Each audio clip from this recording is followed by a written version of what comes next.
Getting back to what I want to do, not what I have to do. Story of everyone's life. Both the headlight frames are cracked in exactly the same point. Just point of case, or just a note. Point of case, it's a note for anyone. These are the Fairmont ones, obviously, the rectangle, and they're both cracked at exactly the same spot, opposite ends. So I've just welded that one up. Not going to clean that up there, leave the weld in. It's only keeping it strong. But yeah, it's interesting. Don't know why, but yeah, no cracks anywhere else that I could see. But they are both cracked at exactly the same place. And as you can see, creates quite a lot of flex. As opposed to, not that I've tested this, could be apple pie here. There you go. It's more rigid. So, don't know.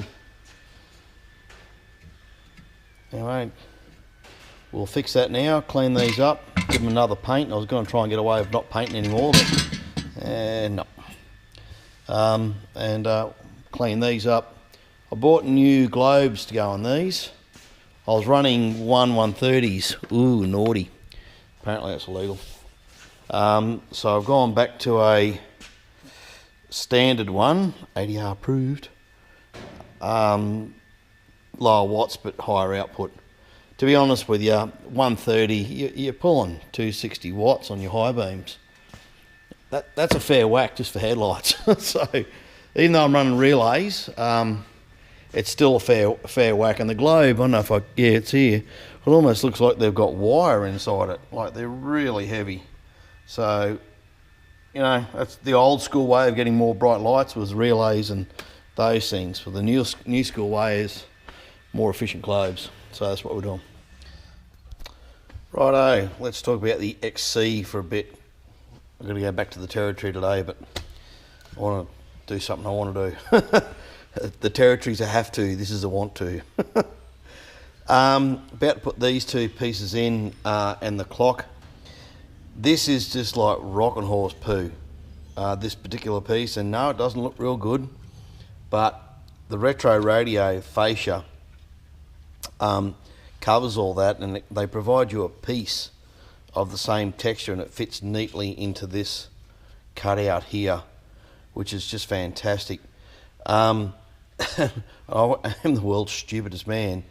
I don't know how many XCs I've owned, actually, and I've owned them just about all my life, and I'm old. And I never realised why the holes were here. There, so you don't break those tabs off. If you've seen these little aircon fascias with the tabs broken off, that's because people have just been pulling them out of place and not putting a little screwdriver. I know, where's one I prepared earlier? There, oh no, that's a common blue. That one there, into the hole, just to release the lug as you pull it out of the car. Now, this is a modification I've done. I did it years ago. And the reason I did it is because I wanted to override the aircon switch via the pneumatic switch in the system. I wanted to be able to run the compressor when I wanted to run the compressor, including when I'm running hot. Why, you say?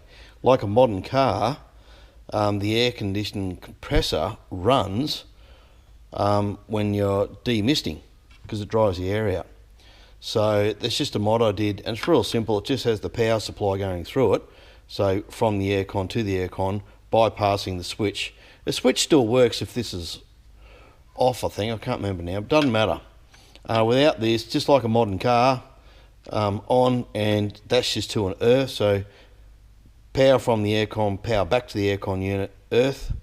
You hit the button and the little LED tells you that the compressor is operating. But it still disconnects. I've wired it so it still disconnects when the thermostat says disconnect. This thing's running a Sandon 508, not a dirty old York, so it's much more efficient, and you won't even notice it running. So back to the last point, the clock. So this is what everyone did back in the day, and they put a stereo like that one, I guess. There's a stereo that I had in the car, which had almost no use. That there we are. So a stereo like that, I can't remember what they call them now. There's a particular name, I can't be bothered. you'd cut out this section and it would fill in the hole. So that's what I did there. You do what you do in the days when you do things. Well, look back now, that was stupid, but anyway. So I'm really lucky to have this piece, and all I did to make that look good, it's just paint. It was just careful masking, a little bit of Scotch-Brite, and painted it. And once we get the clock in, because the clock will cover that up, and I guess I'm going to have to now mask the clock off, I didn't think about that, and paint it as well, because that's now going to look out of place. So, and now the screen on this clock, it's a clean one. That's because it's not an original. You won't find an original one, it's not yellow, or maybe you will, I don't know about it. But this is actually a product called Lexan. It's like Perspex. You can probably knock one up out of Perspex. Lexan's just a bit more resilient. And of course, the only problem with making one yourself is this little button here. See, I'm moving it like that. Well, the original ones have a mold in here to align that button so it engages the clock to change the time. So in this case, I just made the hole big enough so it'll pivot in. It does adjust. If I can get it, make a liar of me, always film with one hand like a moron, but anyway. Go on, engage, do it. It's not going to do it. I'll do it with two hands, it'll work just fine, guarantee it. Anyway, this clock actually does work, and the only reason that looks nice, I've got to clean it, but the only reason that looks nice is because it's not original. I tried to clean the original one up, it just wouldn't do it. It just fractured. So I'm just going to go with this one, and I'll do that while I think of it. So that's what we're going to do this morning. Well, particularly I want this piece in because the mechanic that did the degas is going to do the regas. Now the reason I'm doing that now might seem premature is because I've got a new receiver dryer, a filter, beg your pardon, in the system. I want that vacuum down and get the atmospheric air out of it, because there is moisture in the air. So the longer you let that sit, well, the less serviceable it's going to be. So that's why I'm doing that. Good cup of tea. Breakfast is soon. All right, that's what we're doing. All right, just quickly back with the car that we want. What I want to play with, the XC, not the one I have to. So there's the clock fitted in. Pretty happy with the way the silver's come up. That all looks pretty nice. Again, the retro radio come up with a piece that goes in there, and I'll show that later. It come up really well. The aircon slider is having a few difficulties going in, so I'm not going to force it now. Speaking of forcing things, I thought I'd just go through this. All different screws and washers, and there's a lock washer in there. Just one little tip I have for playing with the plastics and an old XC, and I guess an XAB be the same. With these posts where screws go in, and there's quite a number of applications in the dash, you'll find this. The shortest and thinnest screw that takes tension is the one I strongly advise you use. These are fragile, and you put a too thick a screw or a slightly longer screw. I've done so many now. You can easily break a post, and once you broke one, there's really no resins out there that are going to fix the job. Speaking of resins, so this is that metal set, but you could probably use any other resin out there. What's the one I bought the other day? Can't remember. I bought one just from Super Cheap. Noticed it was made in Australia. I thought that was nice. An epoxy resin to build a fill in. You can't see this, so that's sitting down there. You can't see that, so I don't care that it's ugly, but it just means, you know, that's how it looks like on the other side. So I'll drill a hole in there, and we've got more structure, you know, where the screws go around and hold the thing into place. So on these things, you've got these three little hooks, so it goes into the dash, and then two screws, that's it. Obviously your electrical wiring, so you've got two lights, an earth, and your power point on your factory loom for your clock. And like I said, you can see the time's different between the two videos. It was a bit of a two-handed job, but it did work. Now, the other thing is, these things are glued into position. So there is a slight little bit of whiting, I'll call it, around the corners. The fascia takes up most of it, that I just couldn't avoid. So it's as good as it's going to get. Yeah, really hard dealing with these old plastics, and that's the big problem with an XC Falcon for my mind, and I guess an XDEF are same, and all these sort of modern cars when they started using a lot of plastics in the guts of them, in the interiors. They're just so fragile. I don't know why someone's done that. There was probably a radio that fitted the ones that are just those flat panel-y ones. I think I remember in the day that they started making them bigger, and I guess someone did that. The car that's come out of was just a shame that it went the way it did. Mates didn't want it anymore, and they actually used it for target practice and a motorcycle jump. And believe it or not, it had a Celica 5-speed mod. I couldn't believe it. But anyway, she's a write-off now, total write-off. It's gone. But I managed to find this, and I thought, I can use that, and it's working out really well. So there we are. Just a quick XC update.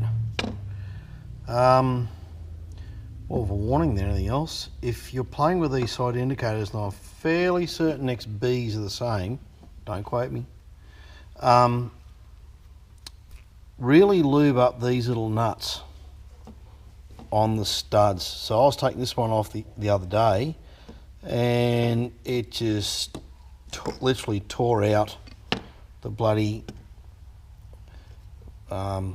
self-tapping thread. It actually chunked it off. So that's now been resined back into place. I'm happy that it's going to be strong enough. It's just one more thing. Just be so careful with these plastics.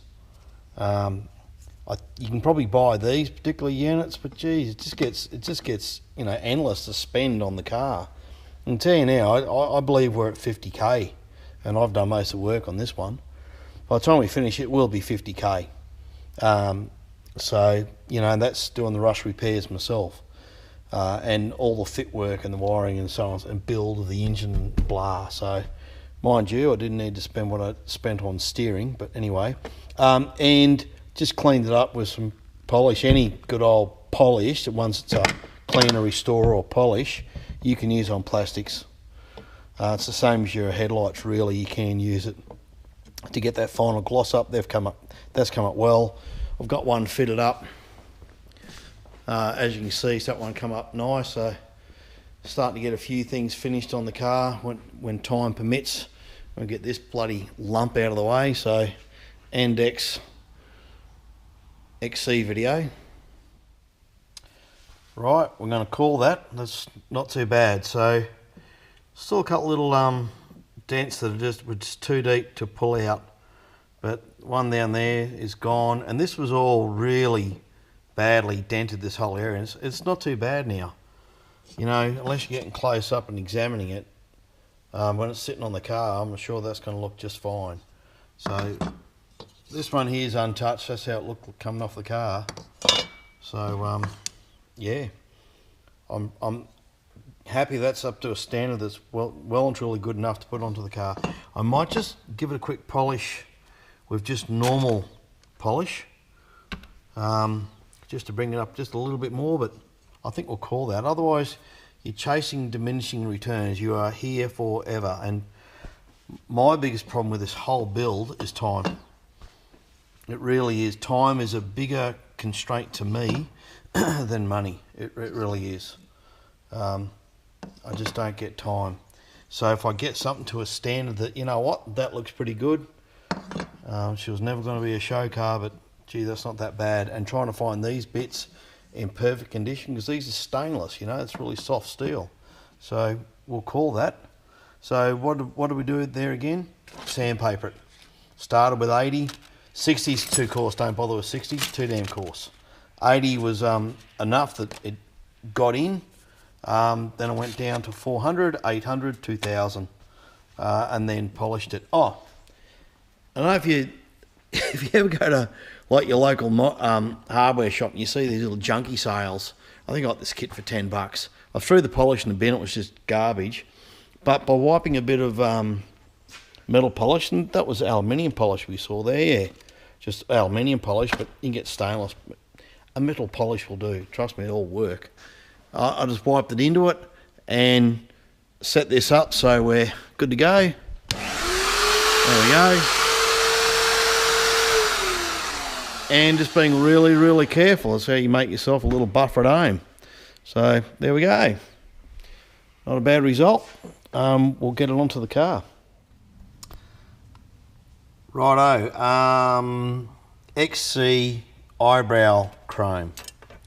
So in the case of mine, this little bracket here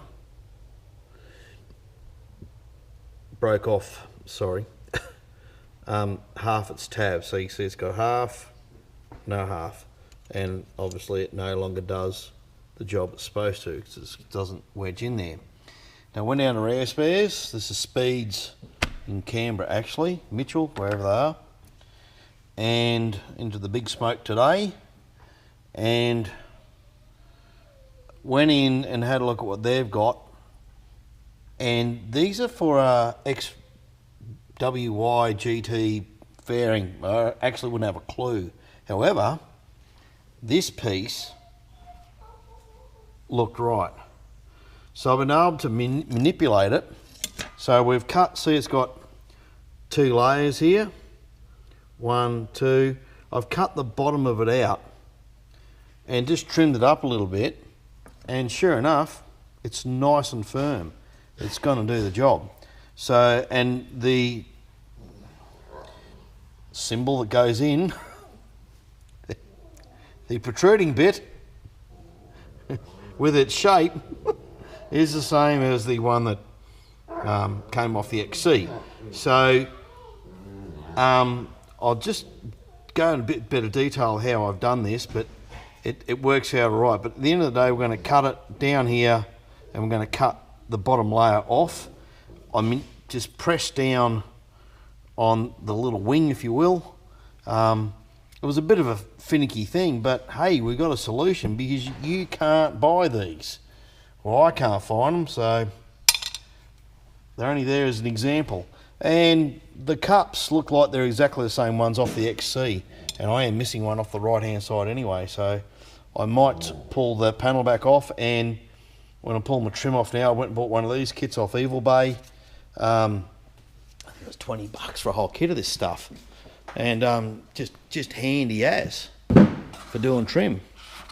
So all sorts of stuff. I've used a few bits of it already because I did the headlining on the Territory with that. So anyway, and I'm cutting it with a good old set of flush cutters. So these are just handy as, but don't use these to cut wire. You will smash them. And by the way, they will penetrate the skin really well.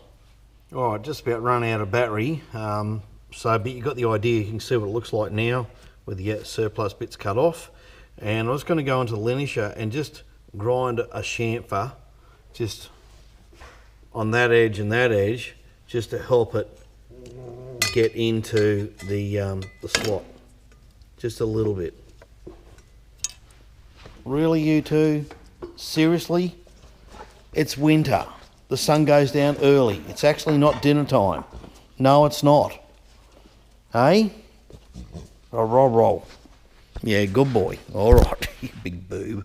Right, so we're going to put some glass in now. So in preparation for the job, I've just done some mitigation to stop scratching of the glass or window tint, as it was in the case when I pull these out. I've got a couple of bits of pinch weld. Now, you've probably got some lying around. If you ever pull a car apart and you pull the old seals out, don't throw all your pinch weld out. For example, Ford used pinch weld extensively in sharp areas of metal where cable runs in the back of the dash of these things out of factory. Now there's a little fitting down here. I'll try and film it. There, you can see that now. And there's another one here. Now, I don't know what the hell they do. They don't have a purpose in my life. But they do scratch the crap out of the glass as you feed it in.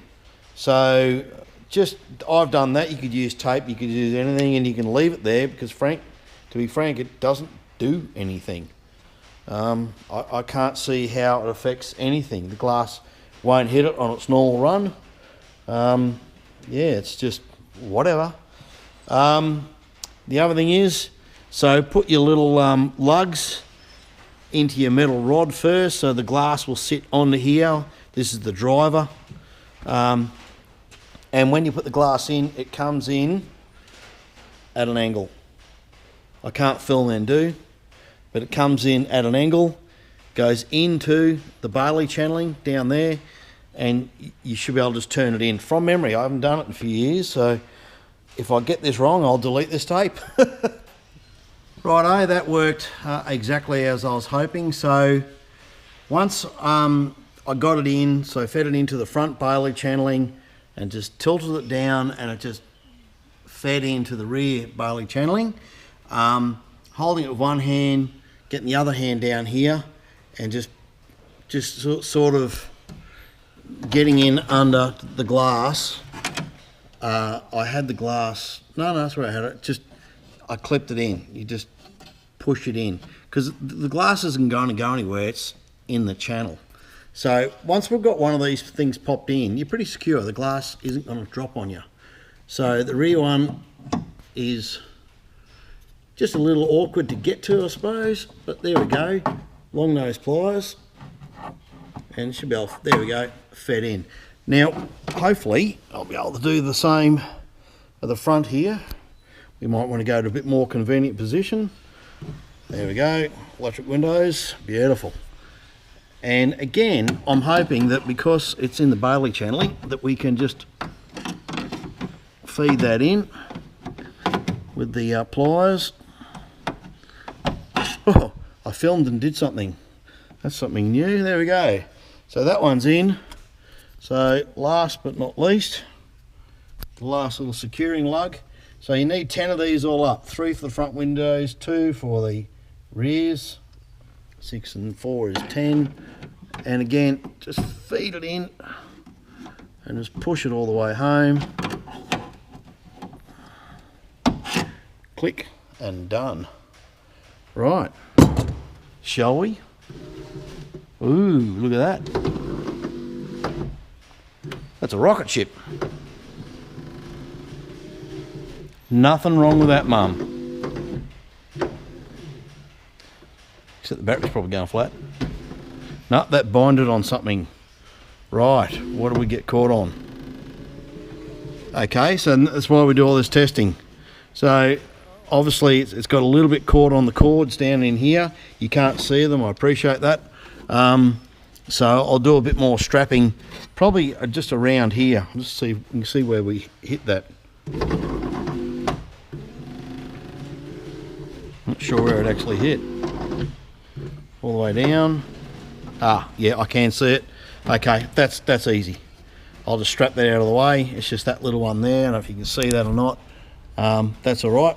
We'll just zip tie that around through that hole there, and that's going to hold it out of the way. And there you go, Mum. One done. Awesome.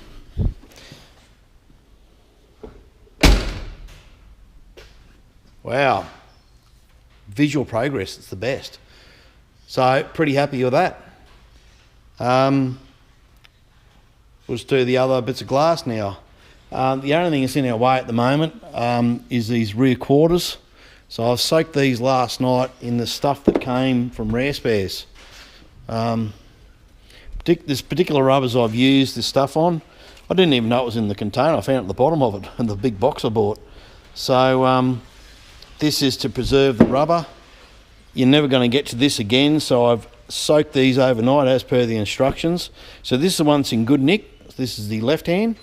Nothing wrong with this one, so we can use that straight away. This one's the problematic one. It had corrosion in the bottom.